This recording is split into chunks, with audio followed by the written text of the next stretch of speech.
그냥 너무 많아서 한 페이지 안 들어.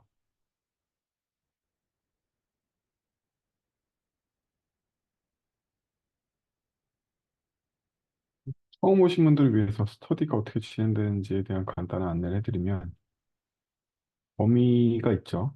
오늘은 1장에서 5장까지였는데 다음 시간에서 아, 다음은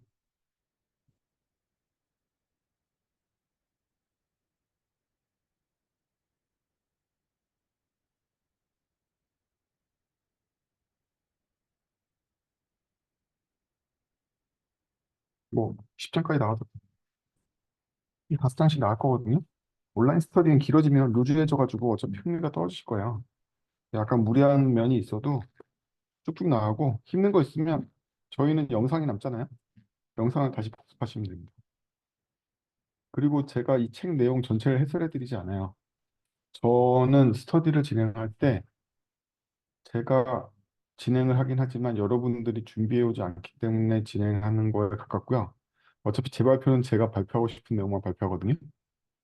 그래서 원래는 질의응답을 받는데 질의응답은 중간중간이라도 각 스레드에서 해주시면 돼요. 어쨌든 제가 설명하고 싶은 건 설명합니다. 천천히 진행해보자. 오늘 진행은 여러분들이 1장에서 5장까지 적어도 따라 해봤다. 얘가 뭔 소리 하는 건지 잘 모르겠는데 아무튼 시킨 대로 해봤어. 뭐 이런 것들을 가정하고 있습니다. 빨리 진행하셨던 분들은 지금쯤이면 스웨거 무료 사용 기간이 만료된 분들도 계실 거예요. 스웨거 UI를 어떻게 설치했으나 또 알려드리도록 하죠. 일단 저희가 오픈 API, 스웨건 이런 얘기를 하기 전에 기본적으로 API 설계에 대한 기본이 있죠. 그래서 API 설계는 왜 특수한가? 보통의 소프트웨어 설계랑 뭐가 틀리고 개발자가 아닌 사람들이 왜 설계를 하지? 뭐 이런 거에 대한 문맥을 짚어드릴 건데요. 이거는 저번 책을 스터디하셨던 분들은 복습하는 시간이라고 생각하셔도 될 것 같습니다. 일단 API라는 건 다른 소프트웨어와 굉장히 틀린 점이 있죠. API는 다른 서비스를 만들 때 필요한 재료예요. 즉 API가 최종 제품인 게 아니라 API는 다른 제품을 위한 중간 제품이라는 거죠. 그래서 한마디로 얘기하면 고객이 B2B 고객이에요. 처음부터 B2B 고객이라는 거죠. API의 고객은. 이게 처음부터 B2C 시장을 노리는 도메인과는 굉장히 다른 영역입니다. B2B 니즈가 뭐가 있을까를 분석해야지 제대로 된 API 상품을 만들어낼 수가 있어요. 그래서 시장 조사보다는 기업 시장 조사를 해야 된다는 점이 API 설계하기가 어려운 점이죠. 그럼 나는 서버 개발자로, 백엔드 개발자로 맨날 레스트 셔틀을 만들고 있는데 내가 만드는 건 뭐야? 그건 API가 제품으로서의 서비스가 아니라 어떤 서비스의 백엔드를 만드신 거예요. API는 헤드리스 서비스로서 그 자체가 서비스예요. 상품인 거죠. 그래서 내가 상품으로서의 API를 만들어 본 경험이 있냐, 없냐. 그리고 이 책에서 다루는 API는 특정 서비스용 백엔드를 의미하는 게 아니에요. 아, 나 여지껏 엄청나게 많은 레스트 서비스를 만들었는데 그럼 내가 API도 모른단 말이야? 예, 모르시는 거 맞아요. API 제품을 만들어 보신 적이 없다면 모르시는 거예요. 그래서 API 설계가 특수하다라는 거를 이해하시려면 내가 백엔드 개발자로서 레스트 셔틀을 많이 만들어 봤어에서 벗어나셔서 API를 상품으로 만들어 본 적이 있나? 내가 API 상품을 만들려면 어떻게 해야 되는 절차를 밟는 거지? 이런 관점을 가지실 필요가 있습니다. 두 번째는 그렇기 때문에 다른 소프트웨어와 달리 그리고 인하우스 백엔드 개발과 달리 API 스펙을 발표하고 마음대로 바꾸시면 상품으로 팔려나간 API 쓰고 있는 모든 회사의 서비스가 정지하게 됩니다. 이게 API 개발의 가장 큰 차이점이에요. 내가 API를 함부로 바꿀 수가 없어요. 수많은 클레임이 발생하고 나의 유료 사용자들이 벌떼같이 일어나고 걔네들이 뭐 하루에 매출액이 1억씩 때리는데 우리 API 변경하는 거 때문에 하루 매출이 안 났어. 그럼 막 손배가 우리 사용료만큼 들어오지가 않아요. 영업 손배가 들어온단 말이에요. 막 1억씩 손배가 들어와요. 이게 API 서비스의 무서운 점입니다. 그래서 API를 서비스로서 만들 거면 이러한 책임감을 갖고서 만들어야 돼요. 백엔드 개발과 굉장히 다르죠. 백엔드 개발은 뭐예요? 그냥 프론트 하는 애들이 이거 프로토콜 안 만들고 그럼 고쳐주고 되고, 기획자가 이번에 이거 바꾸죠. 그러면 프론트엔드랑 얘기해가지고 그 프로토콜 바꾸면 되고 이러잖아요. 근데 상품으로서의 API는 전혀 그렇지 않다. 완전히 다르다. 그래서 이 스터디에 참여하신 분들이 API가 하나의 제품으로서의 상품이라는 그런 감각을 갖고 참여를 하시고 기대를 하고 계신 건지를 잘 모르겠어요. 나 백엔드 개발자는 백엔드 어떻게 하면 잘하지? 이런 감각으로 참가하신 건지 뭔지를 잘 모르겠어요. 지금 저번 시간서부터 이번 시간까지 계속 스터디가 API 진행되는 이때 말하는 API는 하나의 서비스로서의 API입니다. 그러다 보니까 API 설계 원칙이 있어요. 백엔드 개발과 무관한 API 설계 원칙이라는 게 있습니다. 제가 정한 건 아니고요. 저희가 앞에서 공부했던 교재에 보면 나오는 내용. 그 사람은 어떻게 적었을까? 그 사람 나름대로 정한 것 같기도 하고 여러 가지 참고로 정한 것 같기도 한데 저희가 전에 공부했던 책에 원칙에 대한 근거 문건들이 나와 있지는 않았어요. 어쨌든 그 책에 따르면 일단 API 설계할 때 협업을 중시해라. 즉 여러 명한테 의견을 묻고 이해 관계자들이 충분히 이런 API라면 쓸모가 있지. 뭐 이렇게 얘기를 해줘야 된다는 거예요. 저희가 예를 들면 지도 서비스를 발현했어. 지도 서비스의 특정 위치를 찝으면 그 위치에 주소가 나오는 게 아니라 그 위치의 주소는 물론이고 그 안에 등록되어 있는 여러 가게도 나와야 돼. 라고 다들 막 얘기를 했단 말이에요. 백엔드 개발자가 아무 생각 없이 그럼 가게도 나오면 좋지. 근데 그 위치에는 가게는 또 어떻게 알아볼 거야? 그럼 우리 서비스에 사람들이 그 위치에 가게를 다 등록해 줘야 될 거야. 이게 지오 서비스 개념인데 그러한 와중에 사람들이 야 거기 위치 찍었는데 거기 있는 가게도 안 나온 거면 이 API를 누가 써? 이렇게 해서 다수가 동의를 안 해줘. 그 API를 설계할 수가 없게 되는 거죠. 이게 협업이에요. 상품으로 API가 팔려가려면 이 정도는 해야 돼라는 어떠한 합의들을 이해관계자 전부가 모여야 되는데 이때 이해관계자들은 개발자, 기획자, 서비스 사용자, 사장님, 이사님 등등 이 다 동의를 해줘야 된다 이거죠. 두 번째는 성과 기반으로 가자 이거예요. 즉 시장에서 팔리는 걸 만들어야지 개발자가 원하는 걸 만들거나 개발자가 원하는 모양으로 만들면 안 된다는 거죠. 철저하게 시장 상품성을 바탕으로 설계를 해야 된다. 이렇게 설계하다 보면 개발 입장에서는 이렇게 하면 너무 서버 부하가 많이 걸리는데요. 이거는 콜할 때 너무 부하가 많이 걸리고 이렇게 개발적인 이슈들 있죠. 이거는 트랜잭션이 성립을 안 하는데 어떻게 이거 서비스 하냐고 뭐 이런 그런 백엔드적인 사고를 하면 안 된다는 거죠. API 설계할 때.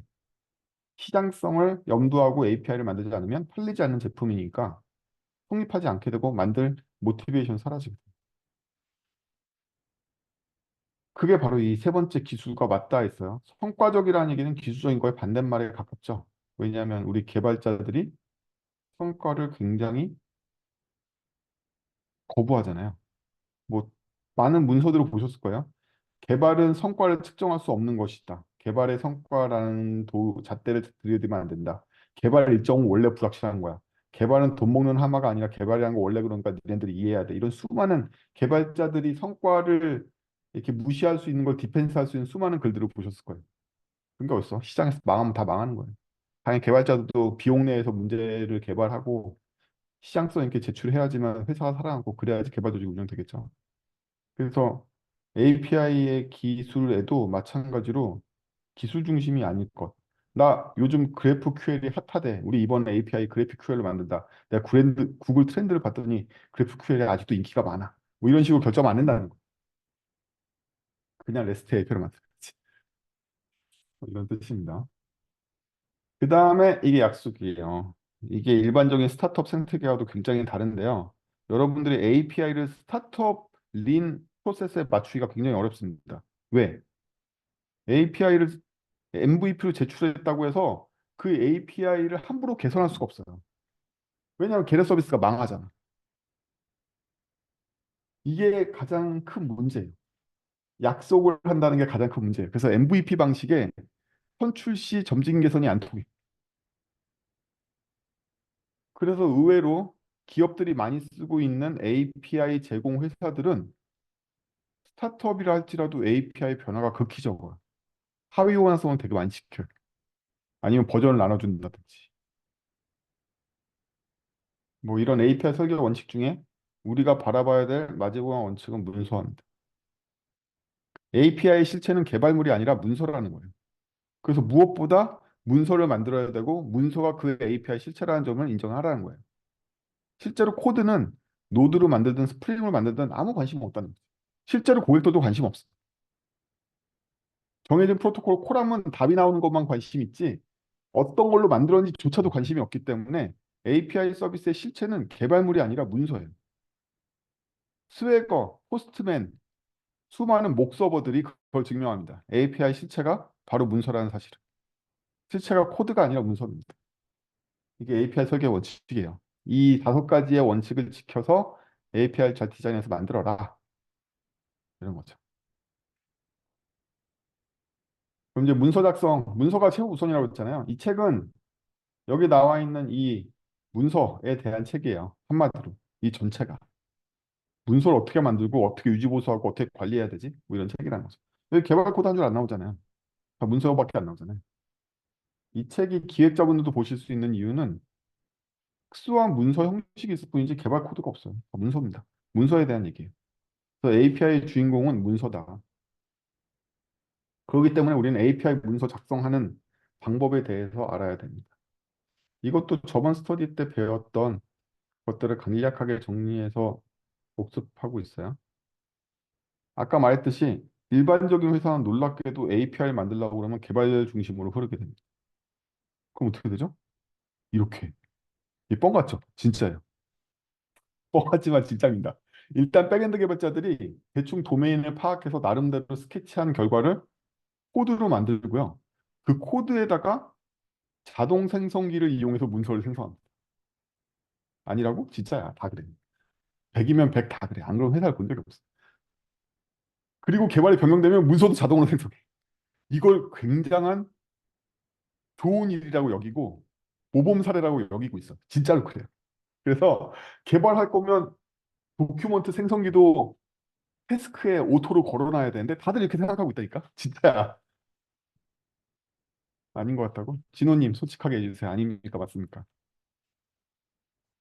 임진호님 솔직하게 얘기해 주십시오. 어떻게 됩니까?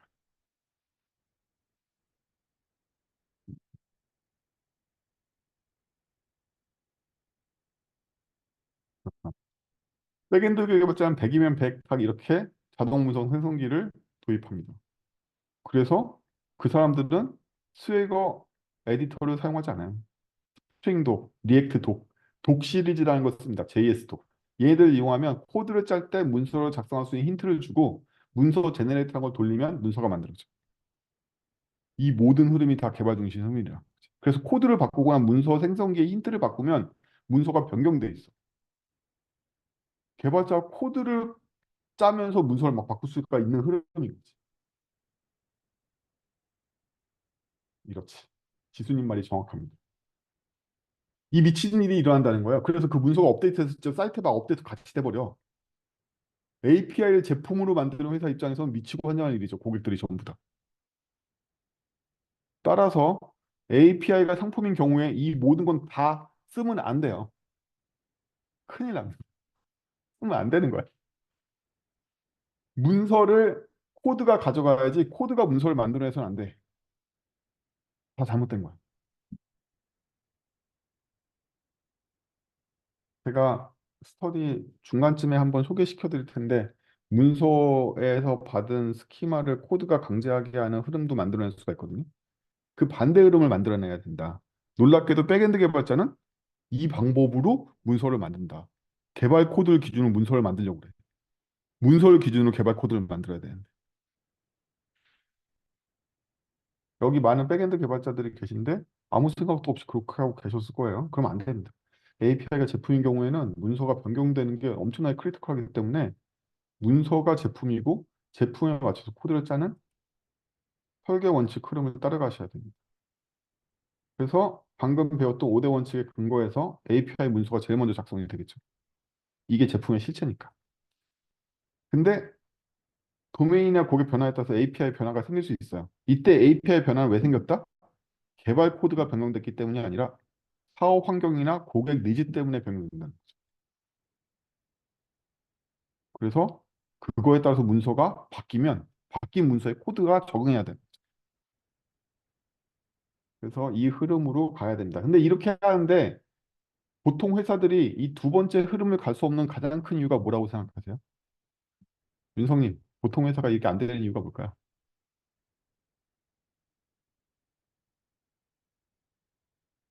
미팅, 기획 미팅에서 합의를 안 하고 따로 개발한 다음에 합쳐서? 아니, 놀랍게도 대부분의 이유는 대부분의 개발 회사의 기획팀이 개발자 없이 문서를 작성할 수 있는 능력이 없기 때문에. 그래서 기획팀에서 충분한 스펙 문서를 API 구조로 내려주지 못하기 때문에 개발자와 문서 작성을 같이 담당하게 되고 문서 소유권에 대한 권리를 개발자들이 갖고 있는 경우가 많아요. 한마디로 기획팀 역량이 부족해서 기획팀에서 문서를 생산할 능력이 없는 거죠. API 수준에. 그래서 이 흐름, 그럼요. 한국에 많습니다. 예를 들면 여러분들이 쓰시는 팀앱은 어플리케이션으로서 팀앱도 있지만 팀앱에다가 위치를 넣고 라우트 계산을 해준다든지 교통량을 반영한 실시간 라우트 계산이나 도착 시간, 예상 시간을 계산해 준다든지 이런 API를 제공하고 있는데 B2B용으로 그게 막 한 건에 콜하면 1,000원씩 날아가요. 카카오맵도 마찬가지로 유료 API 사업자일 뿐더러 제가 종속돼 있는 물류업계는 어마무지한 유료 API들이 난립하고 있습니다.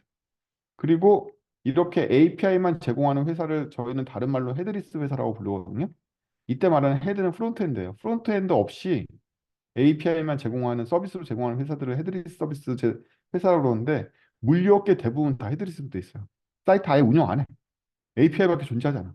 미국의 시로라는 택배사를 저희가 쓰는데 그 택배사도 API밖에 없어요. 아예 프론트엔드가 없어. API로만 돼 있어. 한국에 있는 대부분의 수출 통관, 수입 통관 업체도 API밖에 제공하지 않습니다. 사이트 가보면 문서밖에 없어요. 물류업계 DHL을 비롯해서 페덱스까지도 API밖에 존재하지 않아요. 그냥 헤드리스예요. B2C용은 헤드가 있죠. 근데 B2B용은 다 API밖에 없어요. 그렇습니다.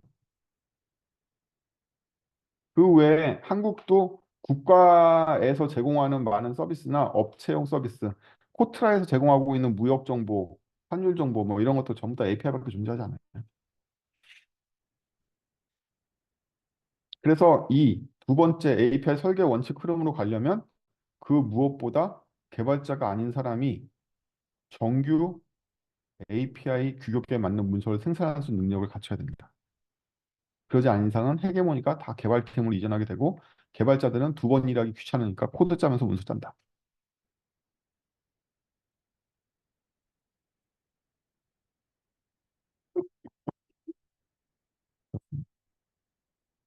수석의 의견에 따라서 수많은 데이터베이스 벤더들은 데이터베이스 서버 안에 레스트 서버를 내장하고 있습니다. 미친 거지. 거꾸로 가고 있죠.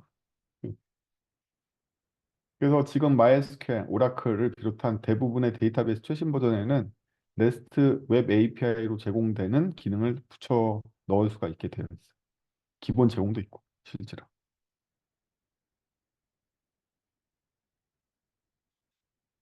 뭐 그렇고요. 기본 요령을 알아볼까요? 어떻게 API 문서를 제로 베이스에서 만드는 걸까요? 이것도 저번 스터디 하신 분들은 복습이죠. 처음 오신 분들도 많으니까.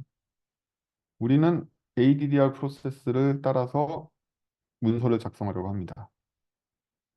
ADDR 뭐냐고? 넘어가. 새로 오신 분들 죄송하지만 넘어가. 자, 첫 번째는 도메인 분석을 통해서 작업 스토리라는 걸 추출하게 됩니다. 작업 스토리는 한마디로 유저의 욕망을 표현한 거예요. 나는 이런 일을 하고 싶은데 어떤 걸 통해서 이런 결과를 얻었어. 라는 한 편의 스토리. 이게 바로 작업 스토리입니다. 나는 어, 최신 노트북 목록을 얻고 싶은데 이걸 바나와 API한테 콜해서 그 리스트를 받을 거야. 뭐 이런 식인 거죠. 이게 작업 스토리예요. 근데 이제 현실 세계는 이렇게 디지털적이지 않으니까 뭐 이런 거잖아요. 아, 나는 뭐 목욕탕 공사를 하는데 내가 키가 커가지고 다리를 뻗을 수 있는 욕조 제품을 추천받았으면 좋겠어. 뭐 이런 식으로 도메인적인 걸로 생겼단 말이야. 이렇게 깨끗하게 프로그래밍 로직처럼 안 생기고. 이거를 정리해가는 게 작업 스토리고요. 이 작업 스토리를 추출하면 도메인에서 그게 디지털적으로 제공할 수 있는 거냐. 즉, 웹이나 뭐 이런 걸로 정리해서 제공할 수 있는 기능이냐, 아니냐. 뭐 이런 게 판별이 되겠죠. 뭐 나는 꼭 실물로 로키 산맥을 봐야겠어. 라는 니즈가 있어. 그런 작업 스토리가 있어. 이건 디지털 기능으로 안 되는 거잖아. 실물로 봐야 된다는데. 이건 원래 배제 대상인 거죠. 그러면 디지털 기능으로 제공될 수 있는 것들만 저희 서비스 대상이 돼요. 뭐 예를 들어서 헬스. 아니 이거 헬스 가서 진짜로 운동해야 되잖아. 그거는 못하지만 헬스 운동하는 컨텐츠를 제공하겠다든지 뭐 헬스 운동하는 너의 건강 데이터를 체크해서 조언을 하겠다든지 이런 것들은 디지털 기능이잖아요. 그래서 도메인을 다 분석해서 작업 스토리를 막 만들어 보면 그중에 디지털로 제공할 수 있는 게 있고 없는 게 있어요. 그래서 먼저 그중에서 디지털로 제공할 수 있는 작업 스토리들만 잘라낸다. 그 도메인에서 고객의 니즈들이 뭔지 잘라낸 거죠. 그 다음에 작업 스토리별로 액티비티상이라는 걸 캡처해요. 그 하나의 작업 스토리가 한 번에 이루어지지 않아요. 예를 들면 제가 물건을 사고 싶어. 이러면 그게 한 번에 이루어지지 않잖아요. 일단 상품 리스트를 서핑하고 장바구니에 담고 결제를 해야지 나한테 올 거 아니야. 나의 니즈를 충족시킬 때 여러 단계가 있단 말이지. 작업 스토리 하나는 한 방에 이루어지지 않고 일반적으로 여러 단계를 거쳐서 액티비티, 어떤 활동 단계를 거쳐서 나한테 이게 작업 스토리가 최종적인 니즈가 해소가 된단 말이에요. 그래서 작업 스토리 별로 액티비티 단계를 캡처해야 됩니다. 분석해야 된다는 거죠. 그리고 나면 이벤트 스토밍이라는 걸 해요. 여러분들이 DDD에 관심이 있거나 도메인 어쩌고저쩌고 혹은 마이크로 서비스 어쩌고저쩌고 이런 책들 보면 몇 페이지에 걸쳐 있든 많이 분량이 적게 있든 조금 있든 이벤트 스토밍 얘기가 나옵니다. 대부분. 이 이벤트 스토밍이 뭐 하는 거냐면 유저가 원하는 도메인들을 쫙 나열한 다음에 한 유저가 어떤 행동을 할 때 내러티브, 즉 스토리를 전개한단 말이죠. 그 도메인에 있는 수많은 이벤트들을 내러티브에 맞게 배열을 해보는 거예요. 어떤 스토리에 맞춰가지고. 예를 들면 제가 아까 말한 대로 구매라는 이 스토리에 따르면 뭐 리스트에 갔다가 상세 뷰에 갔다가 장바구니에 보냈다가 거기서 결제를 눌러. 이런 식의 내러티브가 성립하잖아요. 하나 행동을 할 때. 이런 시나리오가 여러 개가 나온단 말이죠. 이 이벤트 스토밍의 결과야. 그 이걸 이용하면 어디까지를 경계로 할 건지 에그리거트 분리를 하게 돼요. 예를 들면 상품 쇼윈도잉이라는 에그리것이 하나 있고 장바구니를 중심으로 하는 에그리것을 또 만들고 그 다음에 결제 프로세스를 중심으로 하는 에그리것을 또 만들 수가 있겠죠. 이거는 DDD에서 말하는 바운디드 컨텍스트를 잘라내는 거에 가깝고요. 일반적으로 바운디드 컨텍스트를 나누는 방법은 여러 가지 방법들이 있는데 그중에 제일 쉬운 게 그 바운디드 컨텍스트의 주인공인 엔티티를 찾아내는 거죠. 보통 DDD에서 에그리것은 엔티티의 동의어예요. 그럼 엔티티는 뭔데? 그 도메인 내에서 유지해야 되는 상태를 갖고 있는 핵심 도메인이에요. 그래서 엔티티들은 일반적으로 상태를 갖고 있어요. 에그리것도 그래. 장바구니 상태를 갖고 있죠. 장바구니가 3개 들어있네, 2개 들어있네, 4개 들어있네, 뺐네, 넣었네. 이런 걸 갖고 있잖아요. 그런 것, 에이씨, 몰라. DDD 설명 안 해. 다들 알아서 DDD 공부해. 그리고 특별된 바운디드 컨텍스트, 이벤트 스토밍이나 에그리거 분리 같은 거 하면 바운드 컨텍스트가 이제 구별이 되거든요. 그럼 그 안에서 해야 될 내용으로 잘라서 장바구니에서 할 수 있는 일, 쇼윈도에서 할 수 있는 일, 결제 단계에서 할 수 있는 일, 이렇게 개별 API들이 나온다는 거죠. 그리고 나서 개별 API에 대해서 구체적인 레스트 구조를 정의해 주면 됩니다. 요청은 어떻게 할 거야? 응답은 어떻게 할 거야? 걔 응답이 어떻게 오는데? 뭐 이런 거 정의하는 거죠. 1차 스터디 참가자 여러분들 다 머릿속에 다시 확립이 됐습니까? 그 책 읽고 이렇게 정리할 수 있음? 안 되면 지금이라도 다시 복습해봐. 이게 저희가 1차 스터디 했던 거의 결론이에요. 이렇게 됩니다. 이게 바로 API를 도메인에 맞게 작성하는 기본적인 요령이라고 할 수 있습니다. 그렇게 하려면 있죠. 우리는 뭘 했냐면 1차 스터디 때 웹 API 설계 원칙이라는 책 가지고 스터디를 했어요. 음. 그 책 에이콘에서 나온 책인데 번역이 좀 후져가지고. 자, DDD의 여러 기법을 동원하게 되고요. 그 다음에 유저 스토리 매핑, 작업 스토리, 스토리 스토밍, 유즈 케이스, 예제 매핑. 이거 다 고유명사입니다. 여러분 나중에 검색해보면 다 나옵니다. 이런 여러 가지 기법들을 이용해서 1, 2, 3, 4, 5번에 적용하게 됩니다. 이거 다 일반명사 아니고 다 고유명사니까 나중에 검색되면 나와요. 하나하나 책들도 있어요. 심지어. 유저 스토리 매핑이나 스토리 스토밍, 유즈 케이스, 이그젬플 매핑이라는 걸 다루는 엽서는 없을 거야, 아마. 원서는 있을 텐데. 이거 대신에 음,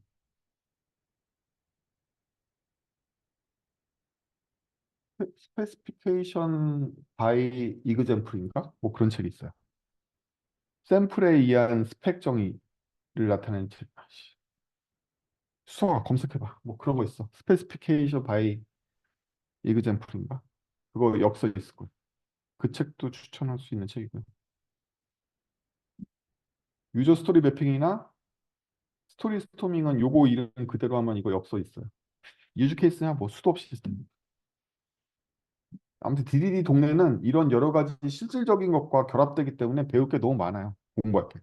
자, 이거 DDD도 설명하다 치운 게 DDD 설계에 대해서는 또 다른 스터디가 도메인 주도 설계 첫걸음이라는 스터디가 또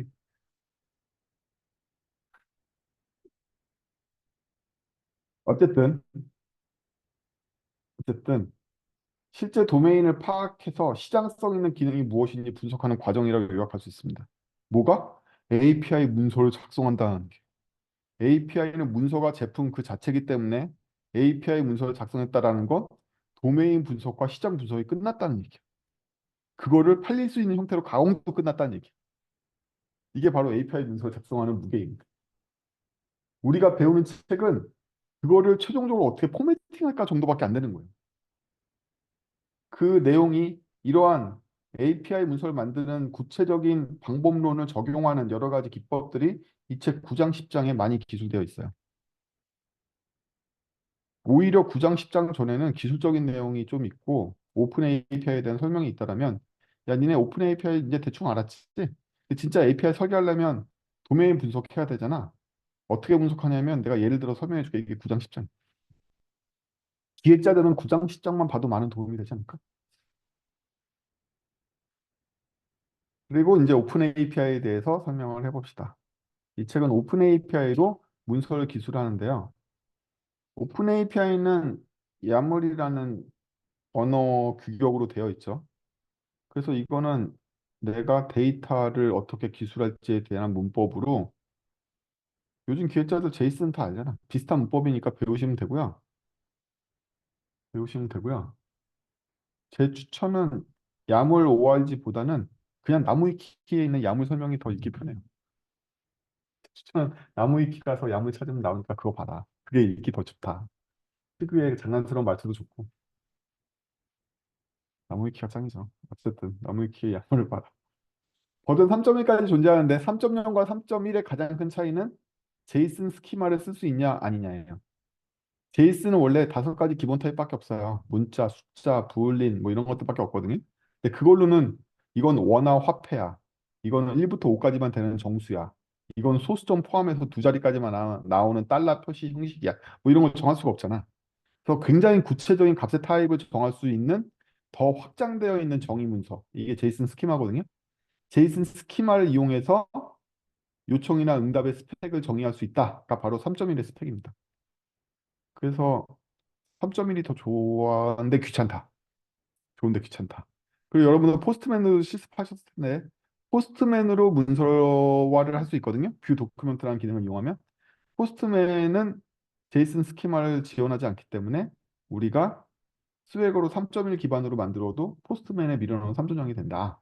근데 얘가 3.1을 해석 못하는 건 아니야. 대충 해석해가지고 밀어넣어줘. 그것도 이따 보기로 하고. 그리고 오픈 API의 장점은 문서 한 장에다가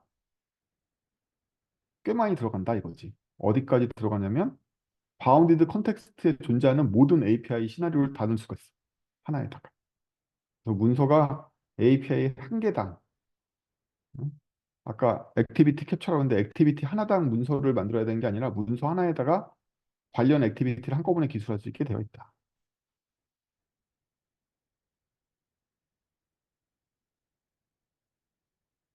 수석의 말은 맞지만 그거는 사실 더 나아가서는 모든 애자일이 다 그러하듯이 도메인 전문가의 도움이 필요하고 그 도메인 전문가 기술적 이해나 혹은 IT 기업 운영에 대한 이해가 없으면 어차피 스크럼도 성립하지 않아. 스크럼은 전에 배워서 알겠지만 스크럼 마스터가 중요한 게 아니라 제품 책임자가 중요한데 제품 책임자가 제품만 알아서는 안 되지. 스크럼 프로세스와 개발 프로세스를 이해하지 않으면 소용이 없는 거지.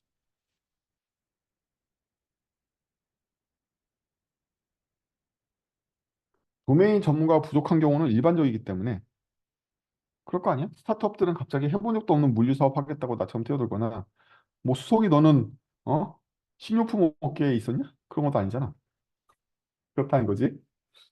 결국에는 누가 주축이 되냐면 도메인을 많이 관심을 갖고 연구하려는 사람이 어떻게든 도메인 파트를 자기가 대변하려고 노력하는 사람들이 많아질수록 건전해지는 것 같고 그런 사람들이 많아지면 진짜 도메인 전문가도 데려오려고 그러고 부분적으로라도 도메인 전문가한테 아는 사람 통해서라도 물어보려고 그러고 우리 직원 중에 한 명은 우리가 코딩 서비스라는 걸 만들 때 친구 중에 코딩과 관련 있는 놈한테 가서 물어보기도 했고 막 그랬어. 결국에는 조직원들이 공정하게 다 도메인에 관심을 가질 수는 없고 어떤 사람은 개발만 알고 싶고 어떤 사람은 디자인만 알고 싶고 UX만 알고 싶고 이런데 그 와중에도 도메인에 관심을 가지려는 그룹들을 생성해가지고 그 사람들을 주축으로 진짜 도메인 전문가와 정보를 모을 수밖에 없다고 봐. 근데 진짜 생판 필드에 있는 도메인 전문가들은 데려오면 개발 공정에 대한 이해가 전혀 없기 때문에 또 마찬가지로 써먹을 수가 없거든.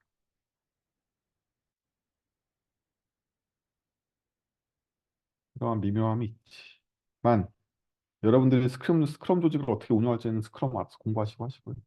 우리의 주제는 아니다. 우리는 그런 것들은 다 알아서 한다고 생각하고 진행합니다.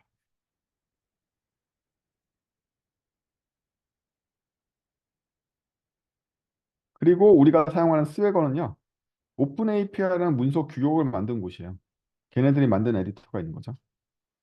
그래서 얘네들이 웹에서 우리가 얘네 거 쓰면은 app.swagger.com 여기 쓰면은 돈 내고 써야 되고요. 오픈 소스로 된 거를 여러분들이 다운로드 받으셔서 로컬에 설치하시면 돌아가는데 말이 로컬에 설치지 개발자가 아닌 사람이 설치를 할 수 있나? 여러분들이 스웨거를 로컬에 설치하시려면 노드.js라는 걸 까시고 npm을 설치한 다음에 깃은 필요 없지. 그냥 zip 파일로 다운로드 받으면 되니까. 그리고 실행하시면 실행이 됩니다. 그러면 로컬 서버가 운영되면서 실행이 돼요. 그렇게 해서 제가 실행을 해서 여러분들한테 포트 포워딩으로 잠깐 공개를 해드리면 이렇게 실행이 됩니다. 다들 들어가 봐. 나 이거 언제 끌지 몰라. 내 컴퓨터 이거. 그럼 열리죠? 이렇게 실행이 됩니다. 근데 이거 여러분들 컴퓨터에서도 이렇게 실행할 수가 있어요. 브라우저에서 열리도록. 제 컴퓨터 꺼지지 않은 이상은 열어놓을 거예요. 이렇게 하면은 이제 무한히 무료로 쓸 수 있는 거죠. 무한히 무료로 쓸 수 있지만 에디터에서 요거 문서 하나만 편집, 아까 맞죠? 문서 하나에 수많은 API 기술을 했기 때문에 문서 한 장이 그냥 API 전체 세트 하나야. 괜찮아. 문서 하나만 편집할 수 있어도. 그 외에 얘도 제너레이팅 서버, 제너레이팅 클라이언트를 비롯해서 안에 트라이까지 다 제공하기 때문에 충분히 쓸모 있습니다.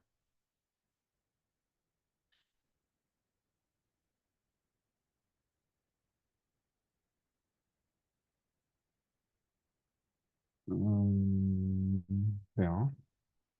그리고 우리가 쓰는 도구 하나 더 있죠. 포스트맨이라고. 포스트맨도 다들 까셨죠? 설치하셨죠?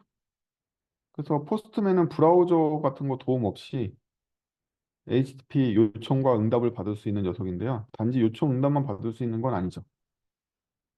얘는 수많은 기능이 있어요. 그래서 뭐 예를 들면 우리가 지금 배우고 있는 오픈 API를 임포트하면 포스트맨의 건수가 만들어져. 포스트맨은 하나의 건수를 뭐라고 부르냐면 컬렉션이라고 부르거든요. 컬렉션을 이걸로부터 만들 수가 있어. 이거는 구체적으로는 어떻게 생겼냐면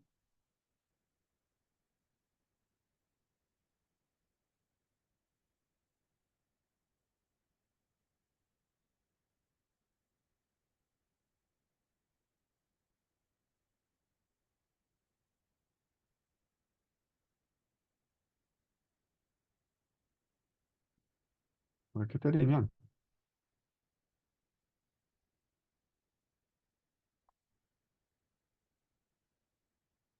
그럼 이런 거 나온단 말이에요. 네? 그럼 여기다가 뭘 올려놓으면 되냐면 그 어디야?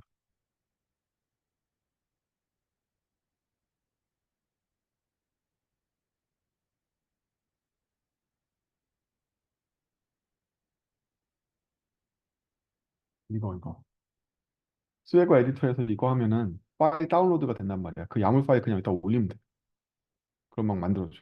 지금 여러분들이 제 사이트에 들어오시면 보이는 그거, 그러니까 스웨거가 3.1로 샘플 만들어주면 이 펫하우스라는 거 만들어줬거든요. 이렇게 그 펫하우스를 임포트하게 되면 다운로드 받아가지고 얘가 그걸 바탕으로 포스트맨이 이걸 만든다 컬렉션 이렇게 만들어준단 말이야. 그럼 포스트맨도 나름대로 문서가 있어. 포스트맨도 나름대로 문서가 있어가지고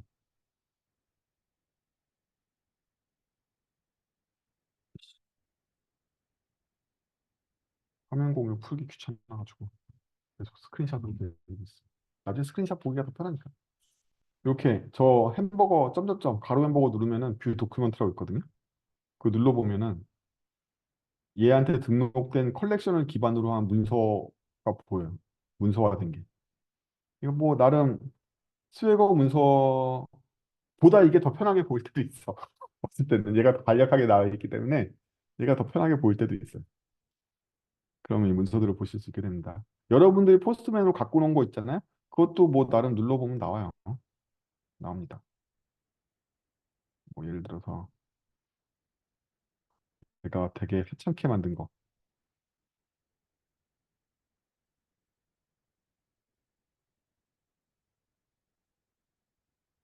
포스트맨에서 그냥 샘플로 만들어주면 이런 거 만들잖아. 문서 보기 하면 그 핫하는 것도 이렇게 문서로 해서 나와요. 그렇죠? 그래서 포스트맨은 생각보다 엄청나게 많은 기능이 있어요. 뿐만 아니라 그 반대도 가능합니다. 이거는 기획자들이 할 수 있나? 모르겠다. 개발자들도 하기 싫을걸? 어쨌든 포스트맨으로부터 스웨거용 오픈 API 문서도 만들어주긴 한다. 그렇게 귀찮아서 그렇지. 그 외에 포스트맨 문서 사이트에 가시면 러닝 포스트맨.com 거기에 독스 가면 모니터링 서버로 쓰는 법, 테스트 서버로 쓰는 법 이런 거 다 나와 있습니다. 포스트맨은 굉장한 툴이에요. 의외로. 인수 테스트 서비스, 인수 테스트용 툴이기도 해요. 포스트맨의 서버 인수 테스트를 작성한 경우도 많아요. 많은 회사에서. 별도의 인수 테스트 툴을 쓰지 않고. 그 외에 우리가 쓰고 있는 수에거나 포스트맨 외에도 이런 것들 보시면 수많은 툴들이 존재합니다. 이거 그냥 검색해서 걸렸길래 갖다 드린 거고요. 회사들마다 쓰는 툴은 엄청 많아요. 부하 테스트하기, 랩핑하기, 감싸기 뭐 이런 것들 되게 많기 때문에.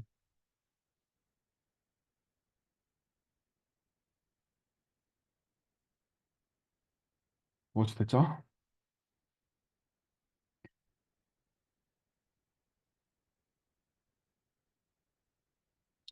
그래서 다음으로 갑니다. 이게 오픈 API와 이걸 감싸고 있는 스웨거 포스트맨, 스웨거 에디터의 생태계죠. 개발자들은 스웨거 에디터를 안 써.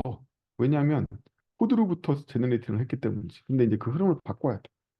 그래서 여기 보면은 어떤 기능이 있냐면 제너레이트 서버라는 기능이 있어서 스웨거로부터 만든 기능으로부터 거꾸로 서버 템플릿을 만들어야 된다. 흐름이 반대해야 돼. 지금 제가 스레드에 올린 것처럼 그 흐름이 반대해야 된다.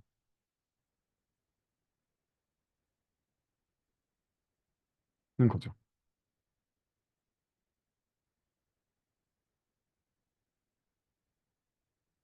그래서 충분히 갖고 놀아봤냐 이거야. 스웨거 에디터와 포스트맨과 이런 애들 충분히 갖고 놀아봤냐.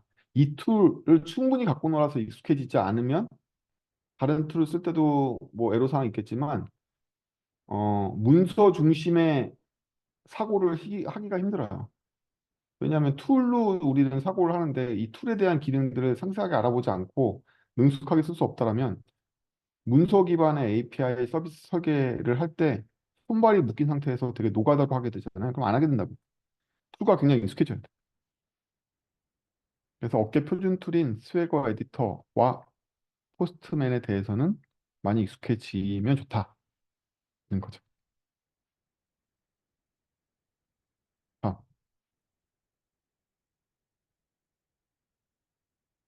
요청의 개념, 요청의 개념이 있냐고? 요청이 무슨 개념이 있어? 개념이 있어. 요청의 개념이란 무엇이냐?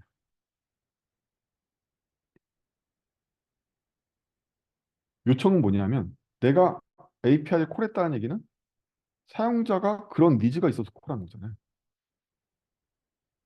그렇죠? 따라서 요청이라는 건 사용자의 니즈를 나타내요. 그런데 사용자의 니즈라는 건 다시 말하면 사용자가 받고 싶은 혜택을 표현한 거잖아요. 야, 너 오늘 꼭 나 좀 보자. 라는 니즈가 있어. 그 얘기는 얘가 나를 보는 게 목적이 아니라 나를 봐서 충족하고 싶은 뭔가가 있는 거야. 같이 밥을 먹으면서 신세 한탄을 하고 싶다든지 난 돈을 꾸려고 그러든지 보험가입을 시키려고 그러든지 아무튼 뭐가 있는 거잖아. 그래서 내가 어떤 요청을 했을 때는 그 안에 지가 받고 싶은 혜택을 내포하고 있다는 거지. 그래서 요청이란 뭐냐? 니즈와 혜택을 조종해주는 중간 관리자입니다. 나는 임진호님한테 보험가입을 시키려고 그러면 밥 먹자고 얘기를 할 거란 말이지. 그 요청, 이게 바로 나의 니즈와 혜택을 일치시켜가는 과정이라는 거지. 이게 바로 요청의 정체예요. 이렇게 생각해 보신 적 있어요? 이렇게 생각하셔야 돼요. 요청이라는 건 미끼인 거야. 내가 받고 싶은 혜택과 연결시킬 수 있는. 따라서 어떻게 요청을 날리냐에 따라서 내 혜택이 어떻게 올지를 예상할 수 있어야 돼.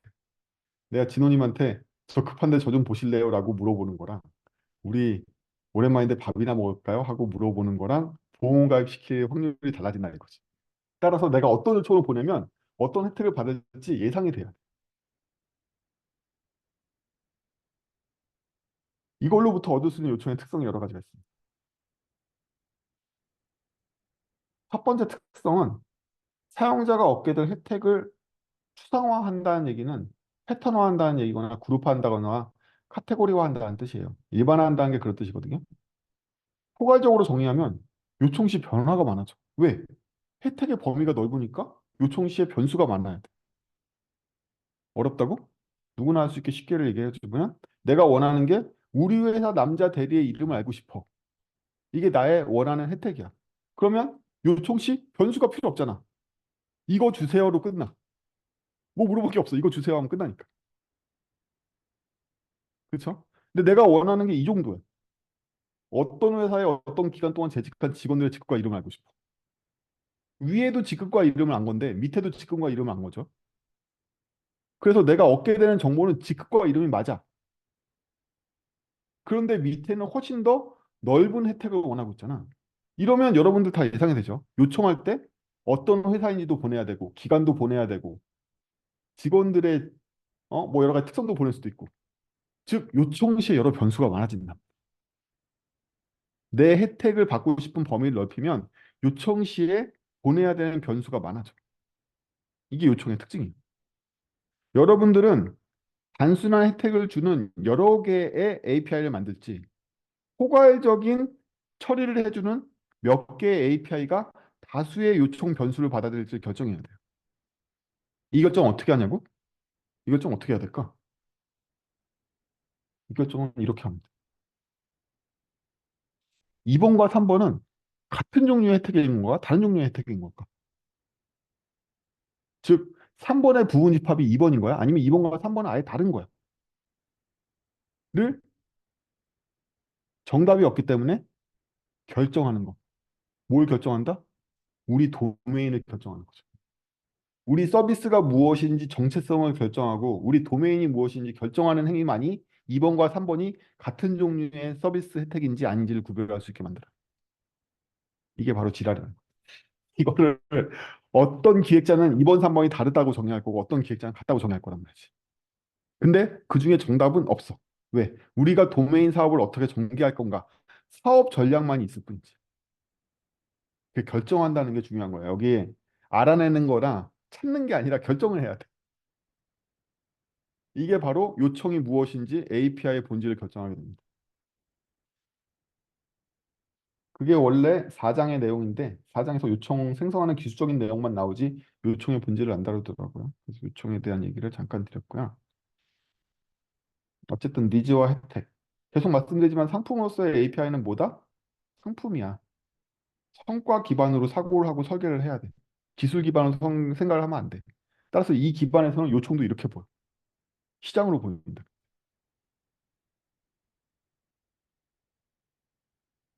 그리고 이제 기술적으로 요청 응답을 정의할 때 주의점은 저번 스터디에도 약간 나왔지만 요청적인 시의 유의점을 볼까요? 메소드 적용을 엄격히 할 거냐? 아니면 다 포스트로 두치게 할 거냐? 정말 풋하고 딜리트를 정확하게 나눠서 쓸 수 있냐? 우리 회사는 정말 풋과 포스트를 나눠서 쓸 자신이 있냐? 풋은 몇 등성을 적용하고 포스트는 몇 등성 적용 안 할 거냐? 뭐 등등의 몇 등성 범위를 어떻게 가져갈 거냐? 엄밀한 의미에서 get은 항상 똑같은 요청에 똑같은 응답을 해야 되는데 그렇다는 얘기는 게시판 리스트조차도 개수로는 제공할 수 없다는 얘기야. 오늘 요청하고 내일 요청하면 게시물 리스트의 내용이 달라질 테니까. 똑같은 자원이 아니잖아. 즉, 역등성을 어디까지 적용할 건데. 뭐 이런 문제들이 있다는 거지. 요청 변수의 공통 폼에 적용할래? 우리 회사는 모든 요청을 다 제이슨 바디로 하고 쿼리 스트링은 안 쓸 거야. 이러면 get을 쓰겠다는 전략이 이미 막혔잖아. 제이슨 바디를 보내야 되는데 포스트밖에 안 되잖아. 벌써. 메소드 적용하고 같이 겹친단 말이지. 요청 포맷을 어떻게 할 것인가? 공통 포맷 쓸 거냐 말 거냐? 이런 문제들이 있죠. 뭐 당연하게도 이거는 이제 7장인가 8장인가 나올 텐데 인증인가 상태 관리 어떻게 할 거냐? 세션 관리 어떻게 할 거냐? 뭐 이런 문제들이죠.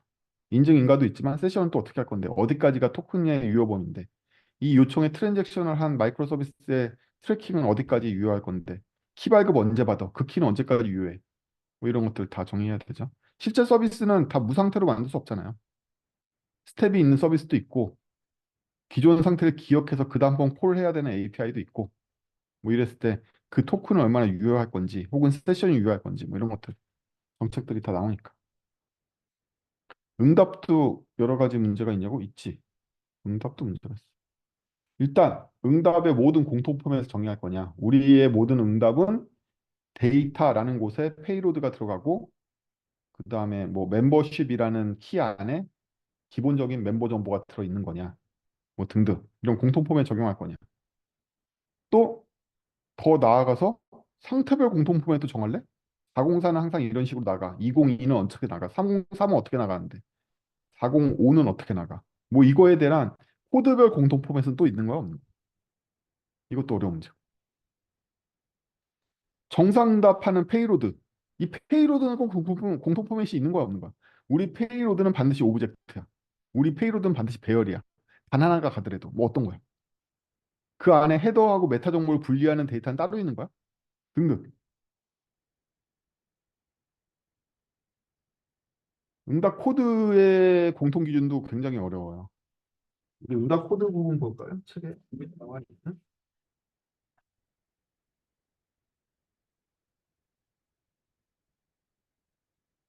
91페이지. 91페이지의 상태 코드를 보면 밑에 표 5.8 상태 코드의 예에서 게시판에 글 쓰면 200일인 거야? 게시판에 댓글 써도 200일인 거야? 어디까지가 200일이지?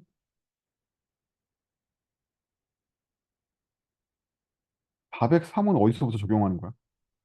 504는 어떤 때 적용하는 거지? 각 도메인 API별로 이걸 일관성 있게 이렇게 얘기할 수 있나? 어떤 상황을 그렇게 바라볼 건지 사람마다 다 달라. 그러면 어떻게 된다? API별로 상태 코드를 살펴보지 않으면 그게 뭔지 모르게 돼. 우리 API에 일관되어 있는 상태 코드의 표준성을 가질 거냐 안 가질 거냐 이런 문제도 있는 거죠. 보통 백엔드 개발자들은 자기 멋대로 정의하기 때문에 그 한 명이 만든 백엔드조차도 200일을 반환하는 도메인적인 일관성이 없을 때가 대부분이에요. 회사 차원에서 코드에 대한 일관성을 정의한 표가 없다라면 제각각 쓰기 때문에 오히려 안 쓰고 다 200 때리는 게 나을 수도 있어요. 등의 문제들이 있습니다. 마지막으로 헤테오스를 비롯한 하이퍼미디어를 적용할 거냐 말 거냐가 있죠. 응답에 하이퍼미디어를 적용하면 좋은 점은 뭐다? 고객에게 API 엔드포인트를 많이 전달할 필요가 없다. 또한 고정된 엔드포인트를 적용하지 않고 서버 사정에 따른 동적 엔드포인트를 전달할 수 있다. 이런 게 장점이라면 단점은 뭐죠? 클라이언트가 미리 전체 API에 대한 게이트웨이를 모르기 때문에 실행해봐야지 엔드포인트를 얻을 수 있고 개발의 복잡성이 늘어나고 유동적인 메모리 구조를 통해서 통신을 한 후에 링크를 통해서 다시 통신을 해야 되잖아요.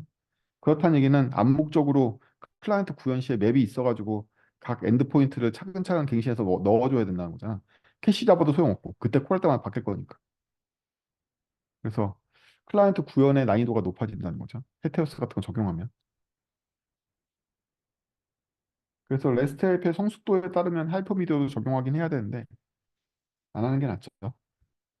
간단한 설문조사 할까요? 지금 회사에서 헤테오스 적용하고 있다. 우리 있어요? 아무도 없죠? 오! 광우님? 빨리 마이크 켜봐. 궁금해.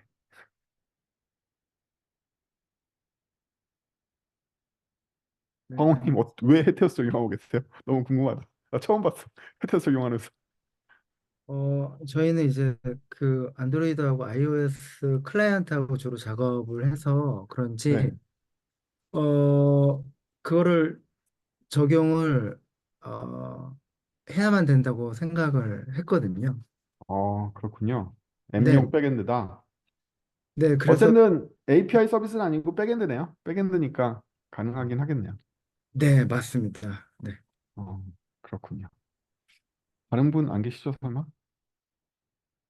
용성님한테 물어볼까? 용성님, 나는 태어나서 한 번이라도 헤테오스 적용해봤다. 안 해봤어요. 그쵸? 역시. 네네. 그럴 거라고 생각했습니다. 자, 오늘은 첫날이라서 이 정도에서 정리할 거예요. 저희 스터디 시간은 경우에 따라서 다른데 1시간에서 1시간 반 정도 예상하고 있고 각 나가는 장이 쉽냐 어렵냐에 따라서 제가 떠들 얘기가 많냐 적냐에 따라서 시간은 조정될 예정입니다. 기타 궁금하신 것들은 사람이 워낙 많아서 토론하기는 어려운데 그래도 나 목소리로 같이 얘기해보고 싶은 게 있어. 이러면 지금 마이크 키시고 얘기하시면 되고요. 아닌 것들은 다 디스코드 스레드에서 얘기하시면 여기 사람이 워낙 많기 때문에 뭐라도 올리시면 지금 보시면 아시겠지만 벌떼같이 답변이 옵니다. 웬만한 궁금증은 여기다 올리시면 이 인력들이 다 해결해 줄 거예요. 그렇습니다. 다음 시간에도 비슷한 스탠스로 가는데 다음 시간에 제가 10장까지 나가긴 하는데 분위기가 완전히 달라요. 1장에서 8, 아니 6장에서 8장까지는 기술적인 내용이라면 9장, 10장은 도메인 분석으로 들어가거든요. 그래서 이것도 좀 많이 보셔야 된다, 책을. 그리고 숙제는 아니지만 어쨌든 스웨거 에디터하고 포스트맨하고 친해져라. 포스트맨은 다운로드 받으시면 설치형 프로그램이니까 다운로드 받아서 갖고 노시면 되고요. 스웨거는 나 걔네 거 뭐 무료 티어 끝났는데 유료 결제 그냥 제 사이트 와. 제가 이 웬만한 거 그냥 열어놓을 테니까 이 스터디 끝날 때까지 이렇게 들어오시면 됩니다. 네, 이거 유튜브 나중에 올라가요. 제가 게을러가지고. 자, 그래요? 이렇게 써도 된다. 그렇습니다. 뭐 기타 질문들이나 이런 것들은 해주시면 되고요. 저번 스터디 자료는 교환 책 이런 거 어, 윤성님 이거 1주차 토론 스레드에 동영상 드라이브 링크랑 교환 링크랑 올려줘. 네. 이 사람 다 봐야 될 거야. 어차피. 근데 볼까? 양이 많아서 모르겠네. 어쨌든 그렇습니다. 승현 어떻게 지냈어? 너무 오랜만에 보는데? 연락이 안 되다가? 어떻게 살고 있어?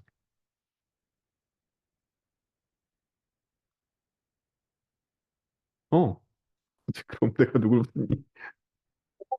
어, 작년에 결혼해가지고 좀 작년에 공부를 못해서 올해 좀 이제 다시 하려고.